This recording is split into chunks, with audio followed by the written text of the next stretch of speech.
This episode of Funky Fitness Now is made possible by listeners like you. Get exclusive rewards and more by visiting funkyfitnessnow.com/support. Funky Fitness Now, episode 55, Horse Yoga. Welcome to Funky Fitness Now, where every week we take a look at some of the creative, unusual, and crazy things people do to get fit. We have a lot of fun, and occasionally we even learn something. So fasten your weight belt. It's time for Funky Fitness Now. Here are your hosts, Steve Stearns and Jessica Bailey. Hi, and welcome to Funky Fitness Now, episode 55. I'm Steve Stearns from Outside Health and Fitness, and I am excited that you're here because we're talking all about horse yoga. That's right. Can you imagine a horse sitting there in the lotus position with his saddle on his back and all that stuff? Speaking about someone sitting around in the lotus position, my co-host from Sassy Girl Fitness NYC, Jessica Bailey. Hi. I'm sitting around in a lotus position all of the time. Yes. That's what I do.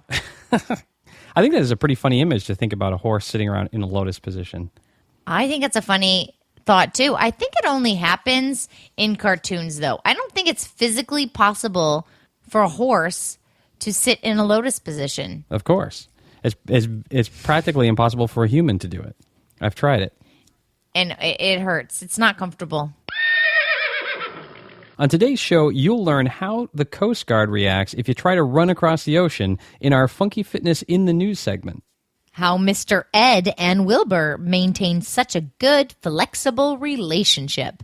And in this week's Funky Fitness tip, why exercising when you're tired is actually better than lounging around on the couch.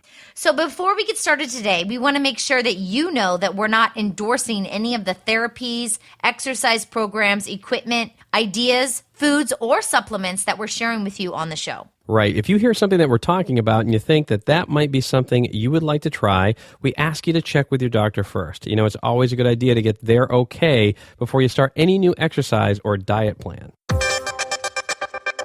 So a Florida man who was attempting to travel thousands of miles to Bermuda and back in an inflatable bubble has been rescued by the U.S. Coast Guard. So a long-distance runner, Reza Baluchi. Why do I always get these names I can't pronounce? Baluchi.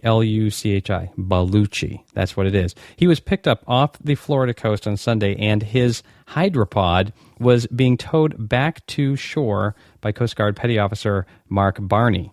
Mark Barney said the man set off from Pompano Beach on Friday despite receiving a letter from the Coast Guard on the 15th of April warning him not to attempt the 3,500-mile journey following the Bermuda Triangle and then back to Florida via Cuba and Puerto Rico. I don't know what would possess somebody to do this, particularly to the Bermuda Triangle. Isn't it scary enough just to run across the ocean in a bubble?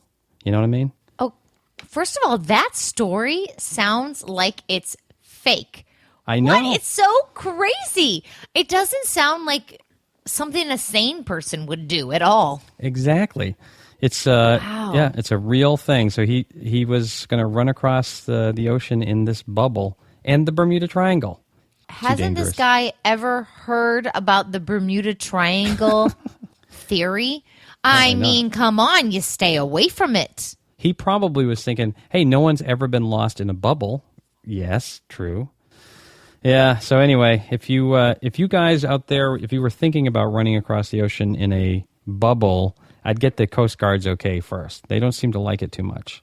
In fact, the rescue operation cost $140,000. Yikes. $140,000. Yeah. Jeez. That was his first. This is his second attempt. That was his first attempt, and they had to rescue him. So they weren't really pleased. For me, it would be one and done. Absolutely. I wouldn't have it a second attempt. That's right. Wow. I have no words. All right. Let's talk horses. So this is one of the most bizarre things I think I've ever seen is horse yoga. And at first, I'm kind of thinking, all right, is it the horse doing yoga? Is it a person doing yoga to be a better horseback rider, or is it somebody actually on a horse doing yoga? And apparently it's kind of all three. Yeah. Actually, when I first looked at this, it was actually because you told me about this. And so I looked it up.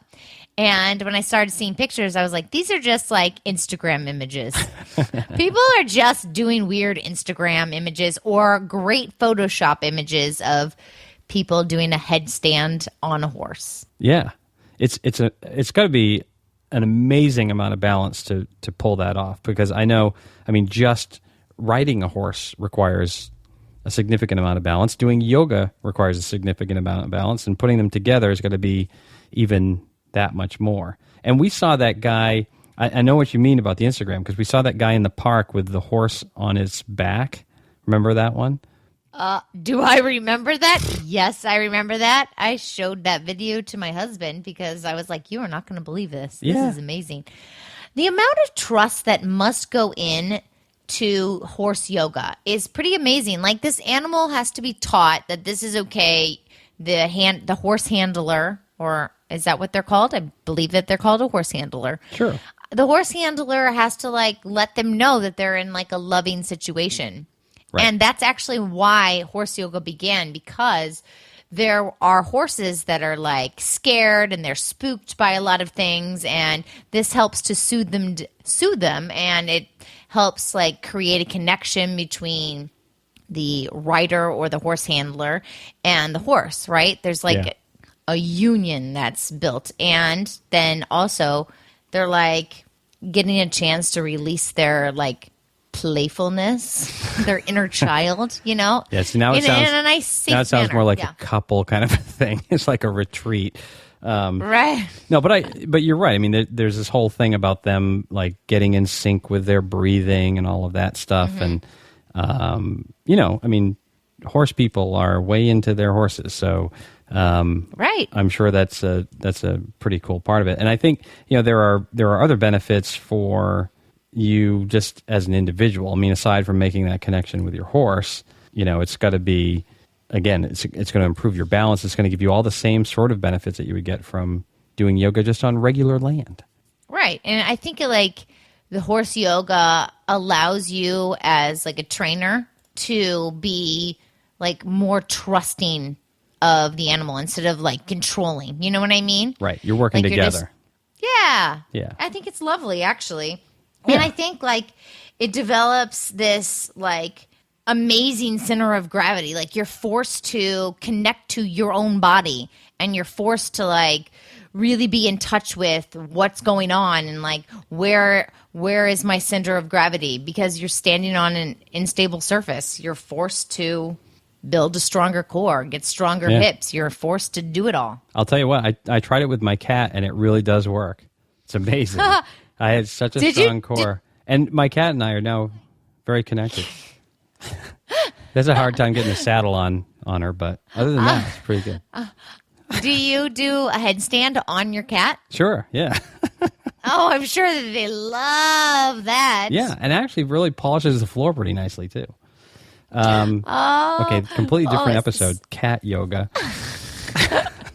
Well, haven't we talked already about cats and fitness? I think we did a long time ago. We have, yeah. So, maybe that's the next episode again. We revisit cat fitness because apparently you and I have a lot of experience with it. Yes, absolutely. No, but, back to our horse yoga, which is, right. Slightly larger animal, makes more sense.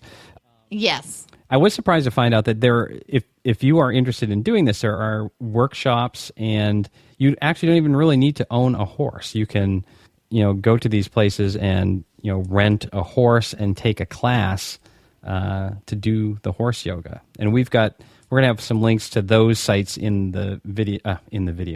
We're going to have links to those sites in the show notes, along with some other resources that we found as well. But we want to make it perfectly clear. Horses are expensive. So these classes are not cheap. It's not something that you would do on a whim. You need to make the decision. Yes, I need to go do this horse yoga workshop. Right. Because it is $75 per horse per rider. Right. It's not $5. It's a little bit of an investment. And the workshops are 3 hours long. So Right. this is not something that you can do if you're short on time. Yeah. But if you are a horse lover, I mean, there's a lot of people that are horse lovers that don't have their own horse. I mean, it's a huge investment, like you said, just to buy the horse, have a place to keep them, feed them, all the stuff, all the vet bills, whatever comes with it. Thousands of dollars. Sure. So this would be a good alternative if you're a big horse person, you want to do this. Now, I did also wonder if, I think to take it to the next level, because I always thinking about how do you take these things to the next level? What's the next thing someone's going to do? I think what it is yoga on a horse while the horse is swimming. What do you think about that? Oh my gosh, that sounds terrifying. Yes. But it sounds like a good way to like really challenge yourself. Or I just came up with this one. How about yoga on a horse and the horse has rollerblades on? That sounds really dangerous. Really dangerous. Oh my God. Talk about center of gravity. You really need to I'm writing that down. engage that core. You need to like get down to a plank right away and start training. I'm totally writing that down. All right, so we should enough of this silliness. Is there anything else that you want to share about this before we give our opinions on horse yoga? I want to make sure that everyone knows that in the show notes, we're going to put horse yoga DVDs, because maybe you're interested in this and you just kind of want to see it before you like invest. And we're going to put some horse yoga books, because maybe you're like a bookie, and I don't know, is a bookie? I don't think a bookie is an actual term. Well, bookie is someone that they place bets on horses, maybe. Yeah, so maybe you're like an avid reader. There you go. I think that's a better one. Okay, so maybe you're an avid reader and you want to read about this. We're going to put links in the show notes, because maybe you're really into horse yoga and you're like, yeah, what they're saying is exactly what I want to do on my Saturday. Yes, and the only thing I would like to add is wear a helmet, just in case. I'm sure you have fantastic balance, but wear a helmet. You never know. Even when you're just sitting on them, you can get thrown off. So, all right, let's never know. That's right. Let's give our funky opinions. So, what are your thoughts? Horse yoga. Well, okay. I'm like 3 out of 5 horseshoes, and this is why. I think it's kind of crazy, right? I think it's a little unsafe. You could like break your arm, whatever. But what I really do love is the fact that people want to really connect with their horse. They want to like bring an aspect of their fitness training to the horse, right? Like combine the two. Like you need to do yoga, you need to stay flexible, but let me bring that into my training with my horse. So that's why I'm going to give it 3 out of 5 horseshoes. Okay. All right. I'm going to go 4 out of 5 horseshoes, because for me, I don't think it's for me personally, but I love these things where people combine 2 different things that they love. It's the Reese's peanut butter cup thing. I love it, So you have someone that loves horses, someone that loves yoga, and they're putting the 2 things together. And I can't imagine it being something that a beginner would do, but if you are a very experienced yogi and you happen to love horses, I think this is fantastic. I think it's great that you can do the 2 things together. And the only thing that stops me from 5 full horseshoes is the fact that I think it's limited to people that I would imagine you've got to be really pretty solid with your yoga practice to do this. Yeah. I don't think this is for like a new yogi. I think this is for an advanced yogi. Yes, I agree. I think it's very intimidating just to start. Yeah. Just walk up to a horse somewhere and just, do a tree pose. Right. I mean, maybe you start, that's why people start doing the horse yoga on the ground next to the horse, right? Right. Instead of like just getting on the horse and start doing your pigeon pose or whatever you're going to do. That might be a little startling. So maybe if you go next to the horse and do it. Yeah. I don't know. I love horses though. So they taste great.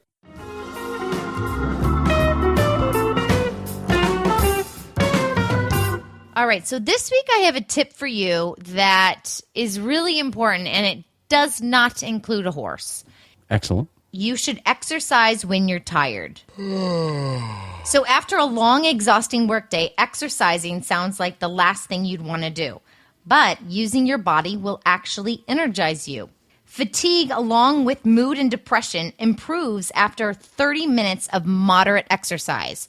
like taking a walk or something like that. So everything we do uses oxygen. So when you exercise, it helps you work more efficiently and you don't tire as easily. You also function better mentally. I think you could tie that to horses because you could say, I'm so tired I could eat a horse. Doesn't that work? Perfect. Okay. I think it ties in perfectly. I like that you went, perfect.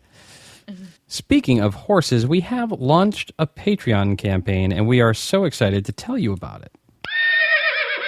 You know we love doing Funky Fitness and bringing you some of the more unusual things and ideas people are doing to stay fit and active. Right, and we'd like to ask you for your support, and that's why we've set up your Patreon page. When you become a Funky Fitness fan, you help make this show possible and keep it ad-free. And on your page, you'll find some really cool rewards like behind-the-scenes videos and bonus content.